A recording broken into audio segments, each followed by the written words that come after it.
వీడియోలు కావచ్చు వరుసగా మొత్తం బస్సుల లొల్లిలే ఆడోళ్ళు ఆడవాళ్ళకు పీరియడ్స్ ఉంటాయి, డెలివరీ అయితే స్టిచెస్ పెయిన్ ఉంటుంది.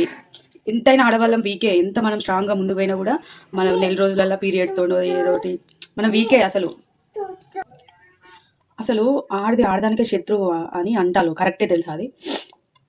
అసలు ఒక ఆడది ఇంకో ఆడది అర్థం చేసుకోవాలి. సపోజ్ ఒక ముగ్గురు కూర్చునే సీట్లో కొంచెం జరిగి ఇంకోరికి ప్లేస్ ఇవ్వాలి, లేకపోతే పిల్లల్ని ఎత్తుకున్న వాళ్ళు వృద్ధులు ఉంటారు కదా వాళ్ళకి సీట్ ఇవ్వాలి. అసలు మన ఆడోళ్ళు మనమే మనకు ఆ బాధ ఏందో మనకు తెలుసు కాబట్టి ఎదుటి వాళ్ళకి అర్థమయ్యే విధంగా ఉండాలి. కానీ నేను కూర్చుంటాను లొల్లి పెట్టుకుంటాను ఇంత ఘోరంగా తయారైంది.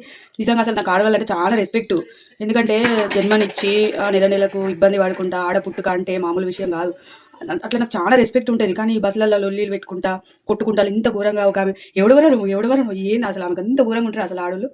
అసలు ఇట్లా చూస్తా అంటే నాకే ఒక ఆడదానికి నాకే ఎట్లా అనిపిస్తుంది. అసలు మిగతా వాళ్ళకి ఎట్లా అనిపించాలి, మొగోళ్ళకి ఎట్లా అనిపించాలి, వీళ్ళు ఆడలు ఎందుకు ఇట్లా ఎత్తాలి అని ఇంత ఘోరంగా మనల్ని చూసి ఒకళ్ళు నేర్చుకోవాలి. ఇప్పుడు సపోజ్ ఒక పాపను ఎత్తుకొని ఒక ఆమె ఉంటే మనం లేవాలి, తప్పేంది?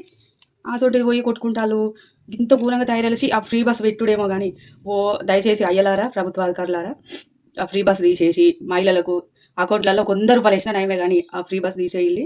ఇంత ఘోరంగా కొట్టుకుంటారు, ఇన్ని గొడవలు అవుతాయి, ఇంత ఘోరంగా తయారవుతారు ఆడోళ్ళు రోజు నాకే అసహ్యం అనిపిస్తుంది. ఆ వీడియోలతో ఒక నవ్వుతుంది, ఒక బాధ అనిపిస్తుంది. ఇంత ఘోరంగా తయారయ్యాలంటే